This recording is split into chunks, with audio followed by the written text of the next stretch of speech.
Banggit kanina ni Commodore Tariela that there are some, I suppose, correct me if I'm wrong, there are vloggers who are actually pushing forward the narrative of China in the issue of West Philippine Sea. Is that correct? Yes, Mr. Chair. Can you identify them and inform this committee kung sino-sino itong mga to? As what I mentioned during the last committee meeting, Mr. Chair, I have identified Mr. Mark Lopez and also Mr. Ado Paglinawan. He has written a lot of articles contradicting the factual narrative of the Philippine government when it comes to our fight in the West Philippine Sea. Oh, okay. So, you also mentioned that there could be a motivation why they're pushing forward the China narrative. Is that correct? Yes, Mr. Chair. Okay. So, ano kaya ang motivation, Commodore?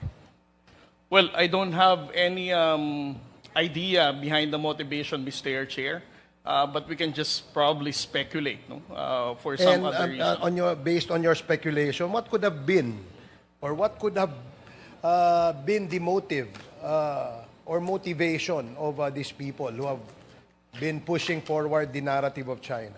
Well, looking at the incidents that happen in different countries, Mr. Chair, we know for a fact that there are people who are using a pro-China narrative, whether in the United States or in Australia or any other countries, because they are being supported financially.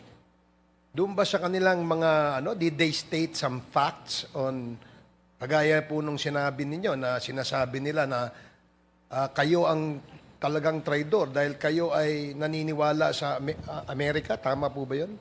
Yes, Mr. Chair. And did they state some facts or dahilan kung bakit ganun ang kanilang sinabi?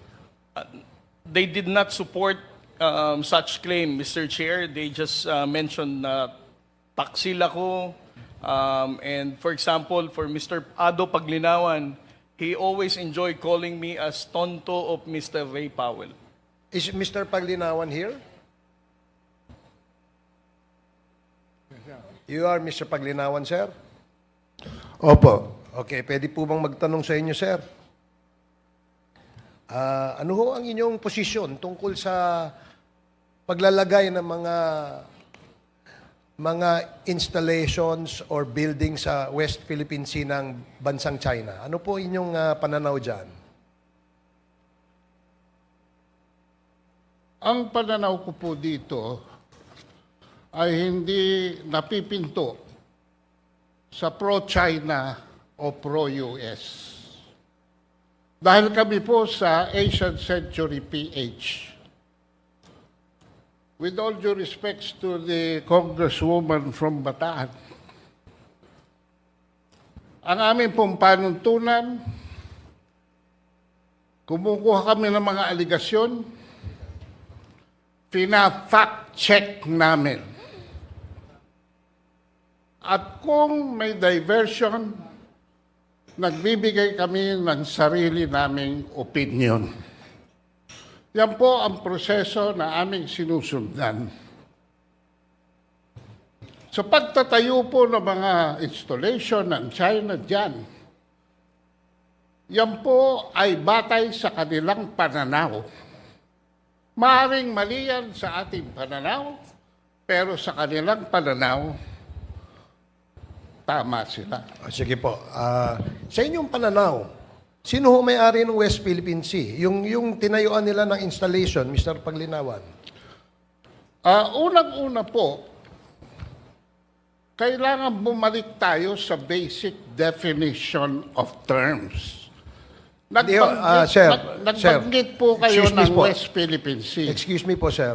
Yun na lang po, para hindi po humaba. Doon na lang po sa area where the Philippines claims ownership on those islands na tinayuan po ng China, ng kanilang mga installations. Ano hong pananaw nyo doon?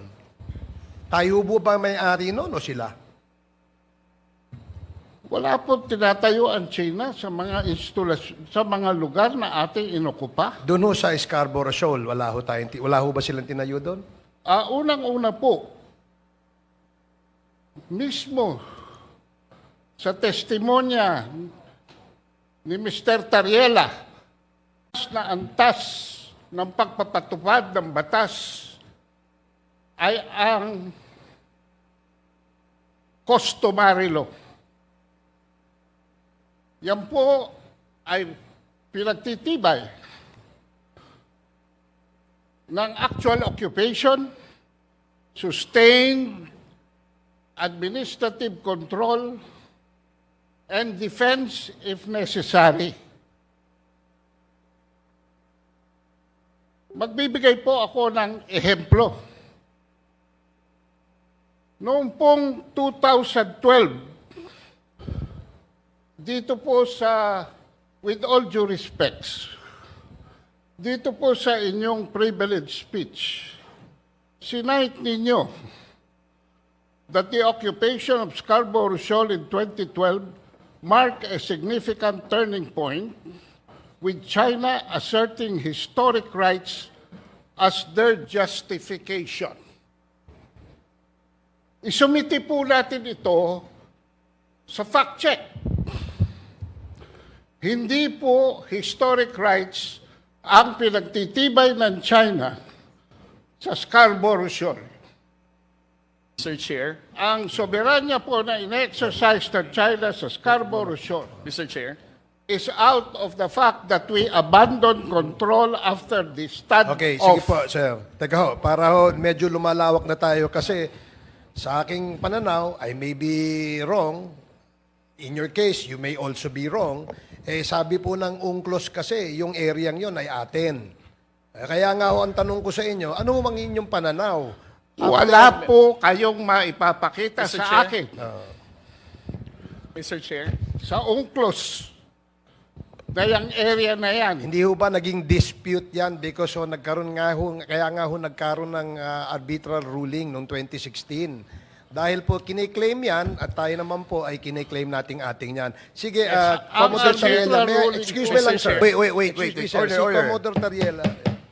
Let the chair we all understand that the 2016 arbitral award has already invalidated the historic whatsoever claim of the People's Republic of China.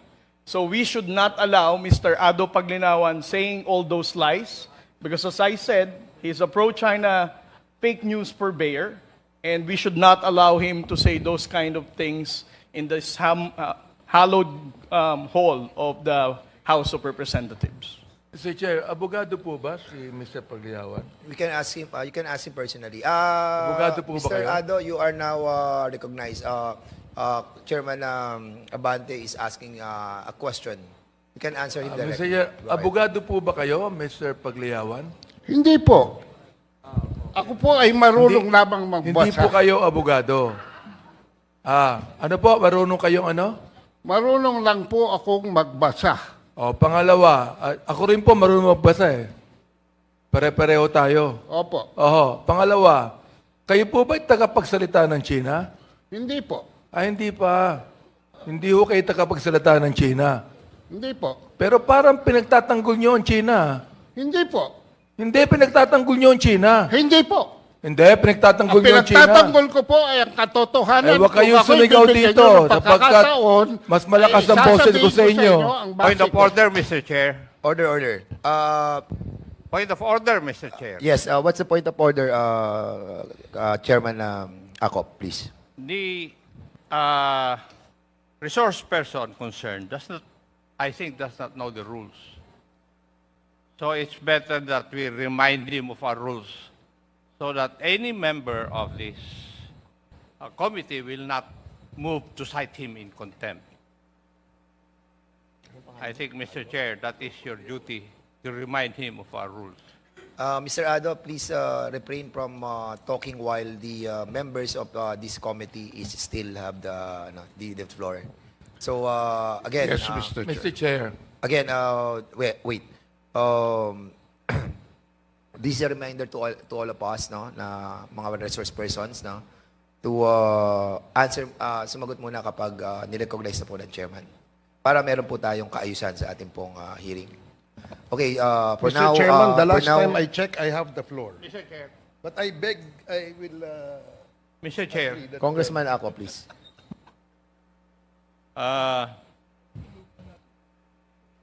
I would like to remind the resource person na kami nga rito, hindi po kami nagsasalita until and unless we are recognized by the chairman.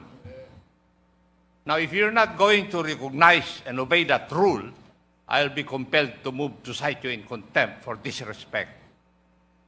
I hope that is understood. Kanina pa ako rito, nakikinig. And if you notice, if I speak, I ask permission from the chair. Why? Because it's the rule. Now, if you are here, you follow the rule. When you are in Rome, do what the Romans do. I hope that is understood. Thank you, Mr. Chair. Meron lang Mr. Chair, sige, can I- maraming salamat, Congressman Ako, for that manifestation. Congressman Barbers, Yeah, but before you proceed, no, kasi you still have the floor. Nag-interject lang si Congressman thank you Abate. for reminding me that I have the floor. Yeah, you have the Mr. floor. Mr. But can you allow me to ask some, ano lang?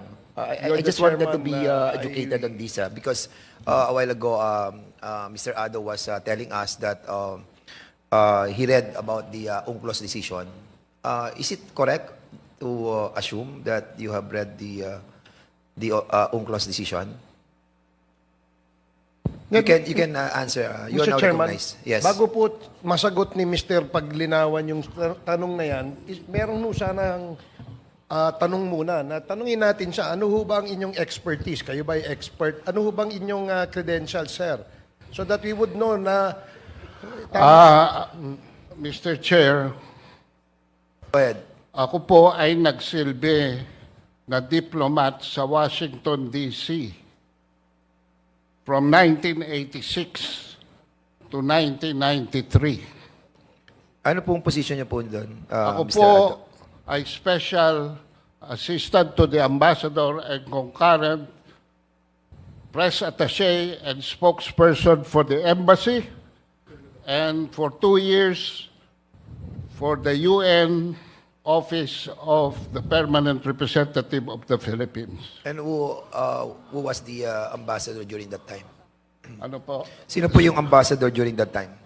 The ambassador during that time was Ambassador Emmanuel Pelaez. Emmanuel Pelaez. Okay. Sa UNCLOS po, binabanggit po dito kanina, nadinig ko po si Commodore Tariela, that hindi po ako familiar sa UNCLOS. I haven't read the whole decision yet. But what I heard a while ago was that historical claim of China was abandoned by the UNCLOS decision. So, yung kiniklaim nila that that part of the WPS is part of their historical territory had been abandoned by the UNCLOS decision. Would you agree with that? Since nabasa po niyo yung UNCLOS? Ako po, Hindi, Mr. sagutin niyo po Chair, muna ako, sir. Ako Kung, kung yung po ba, would you agree na sa nabasa po ninyo sa UNCLOS decision, yung pong historical claim ng China ay inabandon na nung decision yon. Tama po ba o mali yung nadinig ko kanina? Inabandon na po ng desisyon sa UNCLOS yung historical claim ng China doon sa area natin sa West Philippine Sea. Were you able to read that part? Were you able to read that part? Were you able to read that part? Mr. Chair, binanggit po ni Mr. Mr. Ado, tinatanong ko lang po kung nabasa po ninyo, sabi nyo nabasa nyo yung UNCLOS decision. Ako hindi. Nakikinig lamang po ako sa usapan ninyo at binabanggit po ni Commodore Tariela that it was abandoned, the historical claim of China on that part. So, ang tanong ko po sa inyo, nabasa nyo po ba yon? Na inabandon na ng Hindi UNCLOS po inabandon yon, Mr. Chair. So, hindi inabandon ng Imposible UNCLOS. pong- Wait. Hindi inabandon ng UNCLOS decision yung historical claim ng China. Hindi po. Mr. Chair, babasahin ko sa inyo ang arbitral ruling. Sige, go ahead. Para maintindihan po namin kung Dahil talagang... marami pong propaganda na kumakalat. Dito tayo sa letra. Can you kindly give us your document that you are holding Ito right po, now? I agree with Mr. Tariela in the 2016 Arbitral Award. paragraph 278. Dineklara po ng arbitral award na yung 9-dash line ay walang legal basis. So, Tinatanggap ko po yan. so abandon yan. Opo. Inabandon na yung historical right ng China doon sa 9-dash line. Hindi, nag-create sila. Unang-una po, Mr. Chair, if I may, hindi po naging posisyon ng China sa arbitral ruling yan dahil ang China ay hindi nag-participate sa arbitral tribunal, sa arbitration. Ang nagsumiti po niyan ay ang panel ng Pilipinas. The claims of China in the South China Sea Mr. are Chair. based on historic titles, based on historic Mr. rights, based on Mr. history. Chair. Okay. Mr. Chair. Mr. Chair. Okay, tinatanong ko po kanina, kung doon po sa desisyon ng UNCLOS, even without the participation of China on that ruling or on that proceeding, ay inabando na ng desisyon yung historical claim ng China doon sa ating pong parte ng West Philippine Sea. Yun po yung tinatanong ko eh. Hindi po naman UNCLOS ang nagdesisyon, Mr. Chair. Mr. Chair. Arbitral ruling. Yung arbitral ruling. Opo. So yun din po yun eh. It's all Mr. the Chairman, same. Mr. Chairman, if I may, just I don't think he's the right person to speak about the UNCLOS decision. In fact, he's getting confused as to what is the arbitral ruling and what is the UNCLOS. Alam mo, Mr. Chair, may I ask, Mr. Paglinawan, you mentioned kanina you're a diplomat, tama? Opo. Bakit ka naging diplomat? Are you holding a plantilla position in the DFA? Anong position nyo? At the time of my appointment, Your Honor, I was a political appointee. But at Political the time of my termination of tenure, No, I sir. was certified by the Sir. President to Sir. have already been joined the ranks. Sir, hindi ka ho diplomat. Hindi ka ho diplomat. Kasi ang diplomat po, organic po sa Department of Foreign Affairs. Oh, yan po yung mga ambassador. Kayo po ay hindi.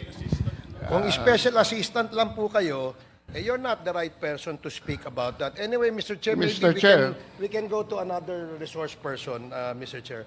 Meron po kasing information dito eh. You were one of the delegates to the you were part of the delegation to China in 2015, engaging in various Chinese think tanks. Ano ito? Nagpunta po ako sa China, 2015. Tama po yan. At saka noong 2019, para hindi na kayo mahirapan sa Google. Thank you, Mr. Chairman. That explains why he has that kind of a mentality. Salamat po, Mr. Paglinawan. Mr. Okay Chair, na po. can I- Tapos na Thank po you. kayo. Mr. Chair, meron lang ako isang tanong. Okay. Kayo po ba ay pro-China? Wait. Pro-China ho ba kayo? Dali lang. Hindi, gusto kong sagutin niya eh. Kayo po ba ay pro-China? Hindi po ako pro-China, hindi ako po pro-US. Ako po ay pro-truth. Kung papayagan niyo akong basahin ng arbitral ruling, Eh, Mr. Chairman, kayo ay maliliwanagan makapili. kayo. Makapili ho kayo, makapili. Okay, so we will be proceeding to the to the next medyo confusing na po yung binabanggit. Mr. Chair, can I No, just I'm not recognizing you as of this moment. So please stop interpreting So for the moment, we will be going back to the main topic of our discussion, yun yung fake news, no? Fake news. So since merong gray area yung personality ni Mr. Ado, I think we need to proceed to the next item of our agenda. So, do you have other question or queries with